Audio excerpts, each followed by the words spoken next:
आपला तरुण आपल्या चळवळीला स्वतःचं भविष्य मानायला आज तयार राहिलेला नाही. तो त्याचं भविष्य सेक्युअर करण्यासाठी इतरांच्या राजकीय चळवळीचा भाग बनू पाहतोय.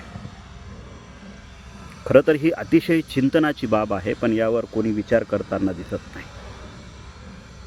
आपल्या चळवळीमधून एखादा तरुण कार्यकर्ता, नेता इतर पक्षाशी संलग्न झाला किंवा इतर पक्षात प्रवेश केला किंवा इतर पक्षामध्ये त्याने स्वतःला विलीन करून घेतलं की आपण त्यावर नेहमीच टीका करत असतो. जेव्हा आपण एखाद्या शेतीची मशागत करतो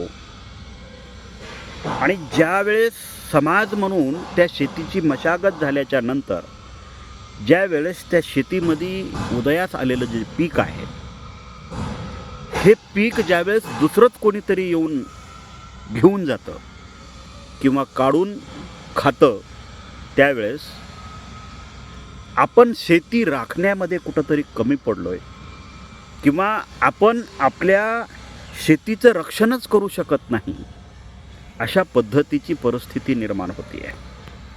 आणि आजकाल चळवळीमध्ये तसंच झालेलं आहे. सुषमा अंधारे शिवसेनेमध्ये गेल्यापासून त्याच्या अगोदर पण आपल्यातली बरीचशी लोक काँग्रेस असेल, राष्ट्रवादी काँग्रेस असेल, शिवसेना असेल, BJP असेल, ह्या पक्षांमध्ये गेलेली आहेत. नाही अशातला भाग नाही. त्याचं कारणही बरीच त्याची तशी कारणं आहेत. गेल्याच्या नंतर आपण त्याला गद्दार म्हणतो किंवा बाबासाहेब आंबेडकरांना बेईमान झालं म्हणतो, चळवळीला बेईमान झालं म्हणतो. ठीक आहे, ह्या सगळ्या टीका आणि टिप्पणी करणं ठीक आहे, पण टीका टिप्पणीतून साध्य काही होत नाही. त्यावर आपण काही ठोस निर्णय घेणार आहोत का? आपण जे चळवळीमध्ये रॉ मटेरियल तयार करतो, हे रॉ मटेरियल आपलीच चळवळ शेवटपर्यंत जिवंत ठेवण्यासाठी कामाला येईल, यासाठी आपण काम करतो का? तर आपण तसं करत नाही.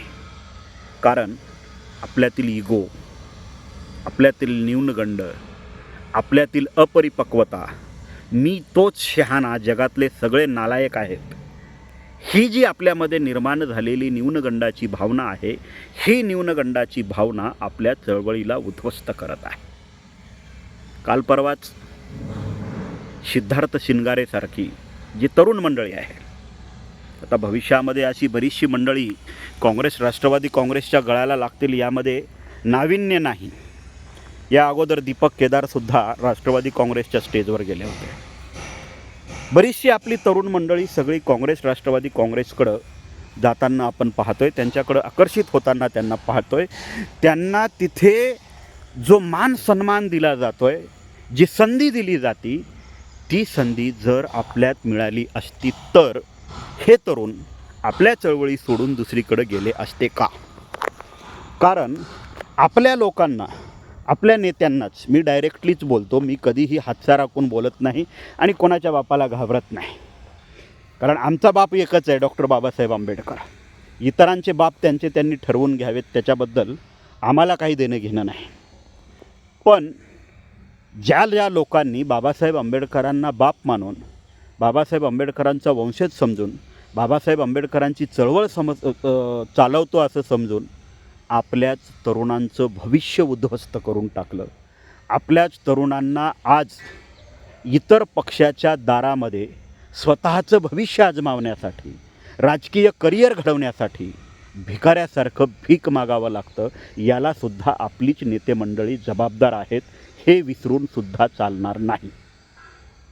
जी संधी आपल्या तरुणांना काँग्रेसमध्ये मिळती, राष्ट्रवादीमध्ये मिळती, BJPमध्ये मिळती, शिवसेनेमध्ये मिळती, तीच संधी जर आपल्या तरुणांना आपल्या पक्षामध्ये मिळाली असती तर आपली चळवळ द्विगुणित वाढली असती. आपल्या चळवळी का वाढत नाही? तर नवीन तरुणांना संधीच दिली जात नाही.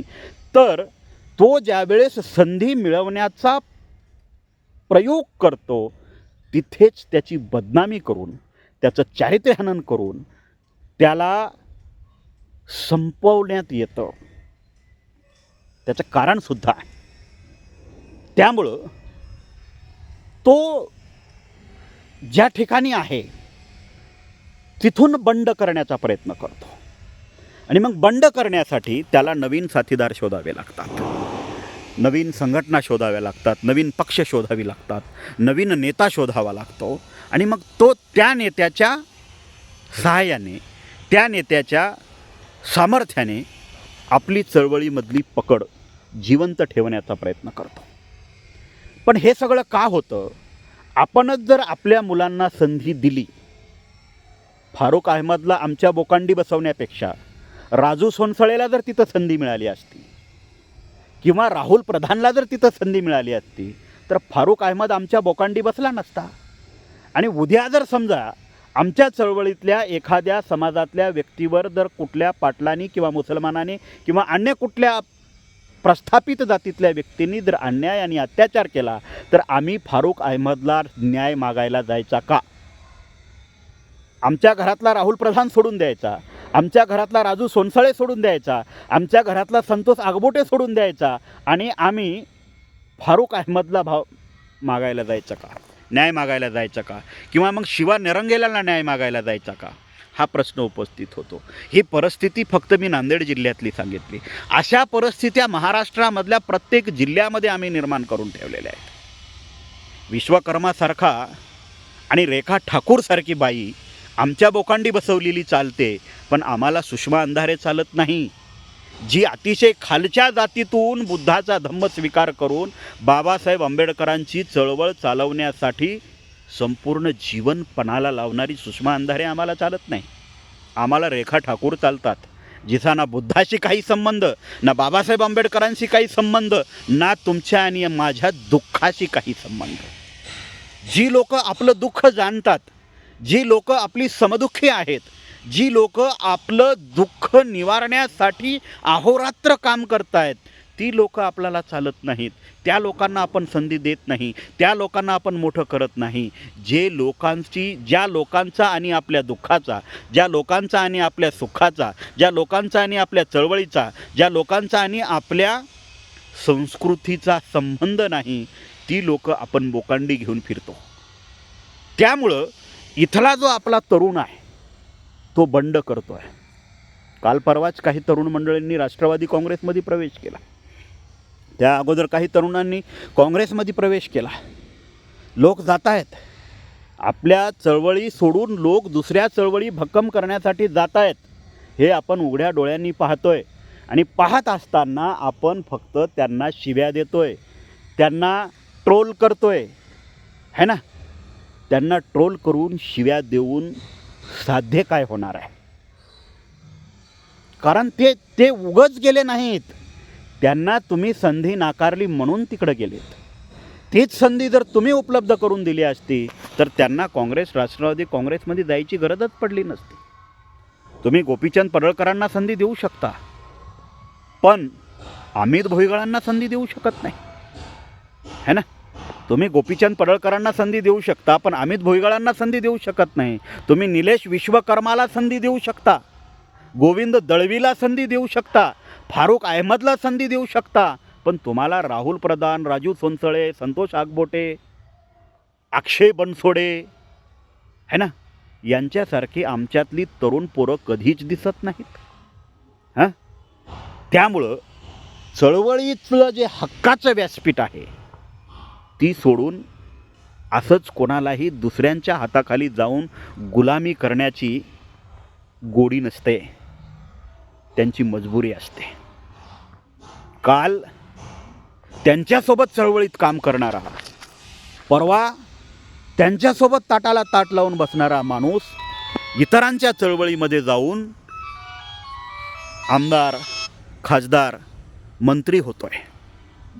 आणि आमच्या चळवळीमध्ये काम करणारा कार्यकर्ता वर्षानुवर्ष कार्यकर्ताच राहतोय. हे कुठंतरी त्याच्या मनाला बोचतंय, हे कुठंतरी त्याला सतावतंय, त्यालाही कुठंतरी आमदार, खासदार, मंत्री व्हावं असं वाटतंय. कारण ही पदं त्याच्यासाठीच निर्माण करण्यात आलेली आहेत, ही घटना त्याच्यासाठीच निर्माण करण्यात आलेली आहे, हे संविधान त्याच्यासाठीच निर्माण करण्यात आलेलं आहे. आणि जर ह्या संविधानाचा उपयोग घेण्यासाठी तो कमकुवत ठरत असेल तर त्यांनी त्याची साधनं निर्माण केली, म्हणून त्याला गद्दार म्हणणं, म्हणून त्याला बेईमान म्हणणं, म्हणून त्याला बाबासाहेब आंबेडकरांच्या चळवळीशी निष्ठा नाही असं म्हणणं हे कितपत योग्य आहे.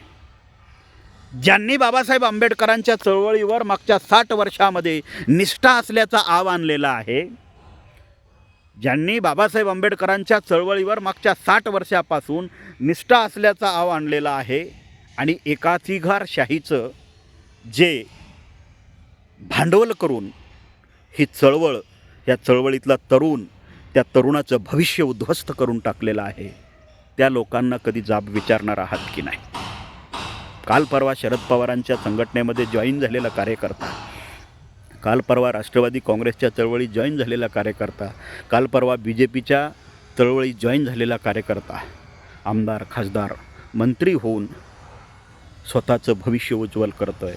पण हजारो वर्ष आमच्या चळवळीमध्ये वर्षानुवर्ष काम करणारा कार्यकर्ता साधा नगरसेवकसुद्धा होऊ शकत नाही. ही शोकांतिका, हे फ्रस्ट्रेशन घेऊन आपला तरुण आता चळवळ सोडतो आहे.